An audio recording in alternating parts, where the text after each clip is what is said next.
Assalamualaikum warahmatullahi wabarakatuh. Bismillahirrahmanirrahim. Alhamdulillahirabbil alamin wa bihi nasta'in ala umurud dunya waddin. Wassalatu wassalamu ala asyrafil anbiya'i wal mursalin wa ala alihi wa sahbihi ajma'in, amma ba'du.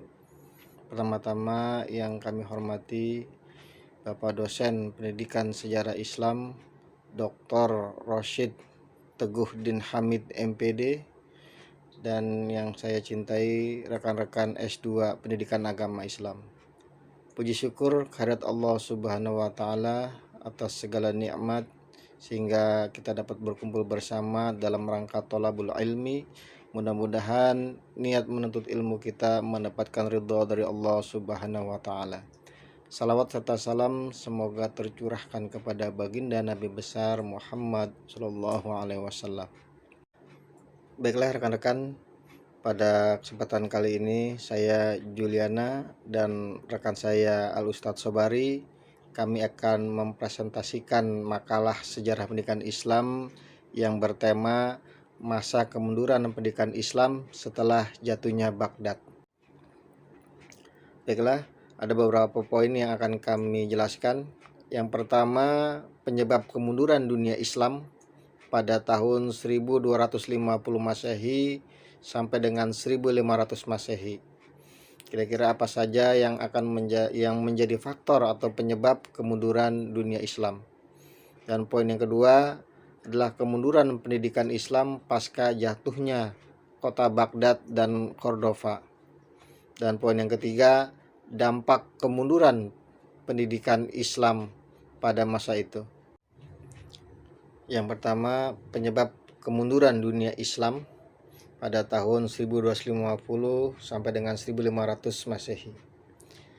Bahwa kita sudah mengetahui sejarah peradaban Islam dulu pernah mengalami kebangkitan peradaban Islam pada masa klasik, khususnya pada masa Daulah Abbasiyah yang ada di Baghdad, dan Daulah Umayyah di Cordova, dan Daulah Fatimiyah di Mesir. Bahwa tiga daulah tersebut berlomba-lomba memajukan peradaban Islam, memajukan kebudayaan Islam. Mereka masing-masing mendirikan lembaga pendidikan baik formal maupun non-formal, bahkan sampai mendirikan perguruan tinggi. Tetapi dalam perkembangan selanjutnya terjadi kemunduran peradaban Islam, dan khususnya adalah pendidikan Islam, yaitu pada masa abad pertengahan, yaitu pada tahun 1250 Masehi sampai dengan 1500 Masehi. Baiklah rekan-rekan, kita bahas satu persatu. Yang pertama, kemunduran Daulah Abbasiyah.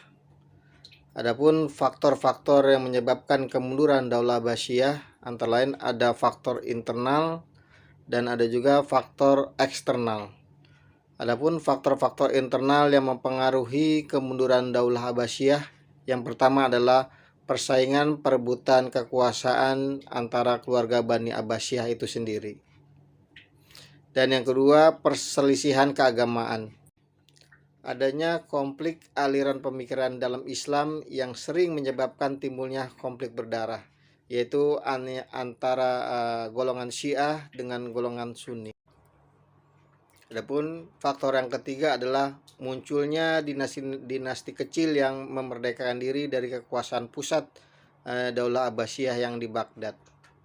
Dan yang keempat, kemerosotan ekonomi akibat kemunduran politik. Adapun faktor-faktor eksternal yang mempengaruhi kemunduran Daulah Abbasiyah antara lain adalah terjadinya perang salib yang terjadi dalam beberapa gelombang. Dan yang kedua, hadirnya tentara Mongol di bawah pimpinan Hulagu Khan.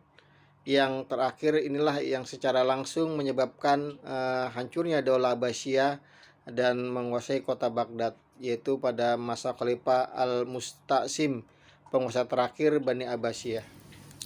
Selanjutnya, kemunduran Daulah Umayyah di Cordova, atau yang kita sebut di negara Spanyol. Adapun faktor-faktor yang menyebabkan kemunduran Daulah Umayyah di Cordova, ada faktor internal dan juga ada faktor eksternal. Awal peralihan masa kejayaan ke masa kemunduran pada masa Bani Umayyah yaitu terjadi pada masa Khalifah Hasib al-Mansur. Bahwa Hasib al-Mansur beliau adalah pengasuh cucu dari Khalifah Abdurrahman III, yaitu anak dari Hakam II. Ketika Hakam II meninggal dunia, maka digantikan oleh putranya yaitu yang bernama Hashim II, di mana saat itu Hashim II usianya yang masih sangat kecil, sehingga ibunya Hashim II yang bernama Sultanah Subhi selaku pemaisuri, beliau membantu untuk mengurusi segala urusan-urusan kenegaraan sampai anaknya Hashim II dewasa dan menjadi penguasa negara yang sebenarnya. Nah, dalam situasi seperti inilah dimanfaatkan oleh Al-Mansur. Pertama, Al-Mansur menguasai tentara-tentara dengan mereorganisir tentara, yaitu dengan merekrut orang barbar dari Afrika Utara untuk menjadi tentara-tentara, dengan tujuan tentara-tentara barbar menjadi pengikut setianya. Kedua, membujuk Hashim II yang masih kecil itu agar mau mengumumkan suatu ketetapan semua urusan negara dipercayakan kepada Al-Mansur. Sementara sang pemaisuri tidak bisa berbuat apa-apa. Dengan demikian Al-Mansur menjadi penguasa yang sesungguhnya. Dan Al-Mansur memakai gelar Al-Mansur Billah. Sejak Al-Mansur menjadi khalifah di Cordova, Spanyol menjadi negara yang sangat ditakuti, dengan tentara-tentaranya yang banyak dan tentara-tentaranya yang sangat kuat. Sejak Al-Mansur menjadi khalifah, pendidikan, seni, dan budaya Islam terus berkembang pesat. Setelah 26 tahun memerintah, Al-Mansur meninggal dunia. Dengan meninggalnya Al-Mansur bersamaan dengan berakhirnya gelar khalifah dalam pemerintahan Bani Umayyah di Spanyol. Pemerintahan digantikan oleh putranya yaitu yang bernama Abdul Malik. Abdul Malik tidak sehebat ayahnya dan Abdul Malik tidak sekuat ayahnya. Sejak Abdul Malik memegang kekuasaan atau menjadi khalifah, terjadi kemelut perebutan kekuasaan oleh ahli waris atau keluarganya. Setiap pergantian pemimpin selalu terjadi perebutan kekuasaan. Kenapa sering terjadi kemelut perebutan kekuasaan? Karena setiap yang menjadi pemimpin mereka lemah figur dan karismatik, tidak mampu menjalankan roda pemerintahan. Karena lemahnya pemimpin atau lemahnya pemerintahan, keluarga Bani Umayyah menjadi boneka-boneka orang barbar, ya, diadu domba oleh orang barbar, sehingga terjadilah konflik politik sesama muslim, konflik bangsa Arab Yaman dengan bangsa Arab Suria. Dengan demikian terjadilah perpecahan-perpecahan antar umat Islam. Mereka memisahkan diri dari pusat pemerintahan dan mereka mendirikan kerajaan-kerajaan kecil atau yang disebut munculnya muluk al-Tawaif. Dengan demikian Cordova atau Spanyol menjadi negara yang lemah dan mudah dikuasai oleh bangsa atau negara lain. Dengan terpecahnya umat Islam tidak mampu menahan serangan-serangan dari umat Kristen. Inilah yang menjadi faktor eksternal.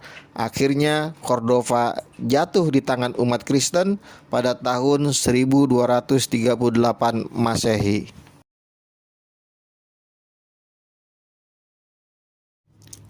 Selanjutnya, kemunduran Daulah Fatimiyah. Peralihan masa kejayaan ke masa kemunduran terjadi pada masa Khalifah Al-Hakim bi Amrillah. Dalam masa pemerintahannya, Al-Hakim bi Amrillah menggali sumber pemasukan ekonomi negaranya, yaitu dari pajak. Yang pertama yaitu jizyah. Jizyah yaitu pajak yang dipungut dari perorangan penduduk non-muslim pada suatu negara di bawah peraturan Islam.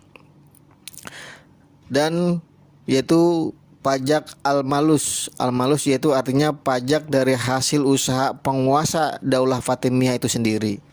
Bea cukai yang diwajibkan kepada industri-industri impor dan bea cukai barang-barang yang datang dari luar negeri ke kota-kota yang ada di Mesir seperti Iskandaria, Fustah, Dimyat, Tunisia dan kota-kota lainnya. Ekspor bea cukai yang diwajibkan kepada industri-industri yang mengirim barang-barang mereka ke luar negeri dan para pedagang-pedagang yang ada di Mesir. Sehingga Daulah Fatimiyah dipimpin oleh Khalifah Al-Hakim bi Amrillah, Mesir menjadi negara yang sangat kaya raya. Pendidikan, seni dan kebudayaan Islam berkembang pesat. Namun setelah Khalifah Al-Hakim bi Amrillah meninggal dunia, itu terjadi telah dilantik para khalifah sebanyak 8 kali, mulai dari Khalifah Al-Zafir yaitu pada tahun 1021 sampai dengan 1036 Masehi, dan sampai terakhir yaitu Khalifah Al-Adid yaitu pada tahun 1160 sampai dengan 1171 Masehi. Daulah Fatimiyah mengalami kemunduran. Apa yang menyebabkan kemunduran Daulah Fatimiyah? Yang pertama ada faktor internal, yaitu para khalifah hidup mewah, berpoya-poya sehingga mengabaikan pendidikan, kesenian dan kebudayaan. Disinilah terjadi kemunduran dalam segala aspek. Khalifah tinggal di istana-istana yang indah. Mereka menikmati berbagai macam kenikmatan dan kelezatan hidup duniawi, sehingga urusan-urusan pemerintahan mereka serahkan kepada para perdana menteri, dan perdana menteri pun mereka merongrong jabatan khalifah karena mereka mengangkat dirinya menjadi penguasa yang sebenarnya. Sedangkan khalifah-khalifah dianggap boneka-boneka di tangan mereka. Yang kedua, khalifah memaksa paham Syiah kepada penduduknya. Semuanya wajib memeluk mazhab Syiah. Ya, para pejabat-pejabat menyebarkan dan membuat propaganda mazhab Syiah kepada masyarakat. Bahkan mereka melukiskan cacian, cercaan kepada para sahabat Nabi di masjid-masjid, di pasar, di tembok-tembok di jalan. Nah, hal inilah yang menjadi konflik mazhab Syiah dengan mazhab Sunni. Adapun faktor eksternal, terjadinya perang salib. Mesir diserang oleh pasukan-pasukan salib. Diserang bangsa Normandia, Banu Saljuk dari Turki, dan Banu Hilal dan Banu Sulaim dari Najd. Dan khalifah meminta bantuan kepada penguasa Syam atau negara Syria, yaitu Nuruddin Zanki. Nuruddin Zanki mengirim tentara dengan jumlah yang sangat banyak untuk membantu Daulah Fatimiyah. Nah, panglima tentara tersebut adalah Salahuddin Al-Ayyubi. Pasukan salib akhirnya kalah dan melarikan diri. Dengan kekalahannya pasukan salib, untuk jasanya Salahuddin Al-Ayyubi diangkat menjadi menteri besar di negara Mesir. Dan akhir cerita, Nuruddin Zanki meminta kepada Salahuddin Al-Ayyubi untuk mengakhiri Daulah Fatimiyah.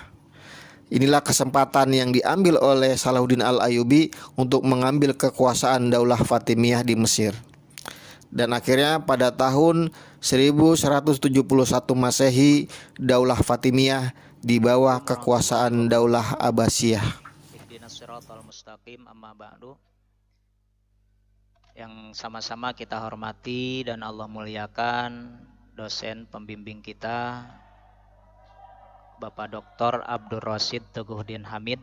Mudah-mudahan Allah senantiasa memanjangkan umurnya, melimpahkan keberkahan, kelancaran, kemudahan di setiap urusannya, dan bertambah-tambah kemanfaatan ilmunya. Dan tak lupa teman-teman semua, mahasiswa, mahasiswi S2 PAI, mudah-mudahan Allah memberikan kesehatan dan umur panjang serta kemudahan kelancaran di setiap urusannya, baik kemudahan kelancaran dalam urusan penyusunan tesisnya maupun kelancaran dan kemudahan dalam menyusun biaya-biaya kuliahnya. Teman-teman sekalian, pada kesempatan ini saya akan menyampaikan pemaparan lanjutan dari apa yang disampaikan oleh Pak Juliana tadi, yaitu tentang kemunduran pendidikan Islam pasca kejatuhan Baghdad dan Cordova. Kehancuran total yang dialami oleh Baghdad dan Cordova sebagai pusat-pusat pendidikan dan kebudayaan Islam itu sekaligus menjadi tanda akan runtuhnya segi sendi-sendi pendidikan dan kebudayaan Islam. Musnahnya lembaga-lembaga pendidikan dan semua buku-buku ilmu pengetahuan dari kedua pusat pendidikan yang ada di timur dan di barat dunia Islam, yaitu Cordova dan Baghdad, itu menyebabkan pula pada kemunduran pendidikan di seluruh dunia Islam, terutama di bidang intelektual dan material, walaupun tidak berpengaruh pada bidang batiniah dan spiritualnya. Adapun yang menjadikan asbab atau faktor-faktor yang mempengaruhi pada atau mengakibatkan pada melemahnya pikiran Islam sekaligus menjadikan kemunduran di dunia pendidikan Islam tersebut, sebagaimana dijelaskan oleh M. Syarif di dalam bukunya yang berjudul Muslim Togut, itu disebutkan sekurang-kurangnya ada 3. Yang pertama yaitu karena terlalu berkelebihannya pemikiran filsafat Islam, yaitu pemikiran filsafat yang bercorak sufistik, yang di situ dijelaskan seperti pemikiran filsafat yang dibawa oleh Al-Imam Ghazali dan yang dibawa oleh Imam Ibn Rusdi.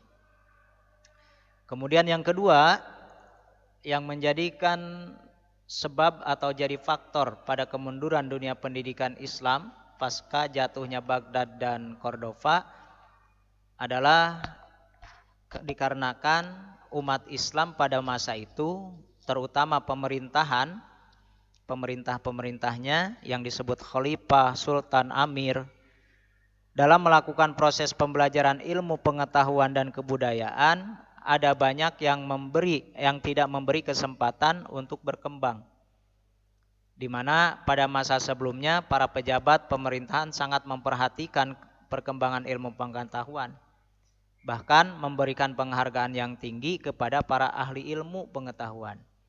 Sehingga pada kondisi masa menurun dan melemahnya kehidupan umat Islam, para pecinta ilmu pengetahuan banyak yang terlibat dalam urusan-urusan pemerintahan, sehingga melupakan ilmu pengetahuan. Artinya umat Islam, terutama para pemerintahnya, kurang memperhatikan perkembangan ilmu pengetahuan. Mereka lebih fokus ke dunia politiknya gitu ya, ke dunia politiknya. Mungkin karena sibuk kampanye kali ya, atau belusukan gitu. Kemudian yang ketiga, yang menjadi faktor terjadinya kemunduran dunia pendidikan Islam pasca jatuhnya Baghdad dan Cordova adalah karena terjadinya pemberontakan yang dibarengi dengan serangan dari luar, sehingga menimbulkan kehancuran-kehancuran yang mengakibatkan berhentinya kegiatan pengembangan ilmu pengetahuan dan kebudayaan di dunia Islam. Sementara itu obor pikiran Islam berpindah tangan ke tangan Masehi, yang mana mereka ini telah mengikuti jejak kaum muslimin yang menggunakan hasil dari buah pikiran yang mereka capai dari pikiran Islam itu. Kemudian dampak dari kemunduran pendidikan Islam itu luar biasa.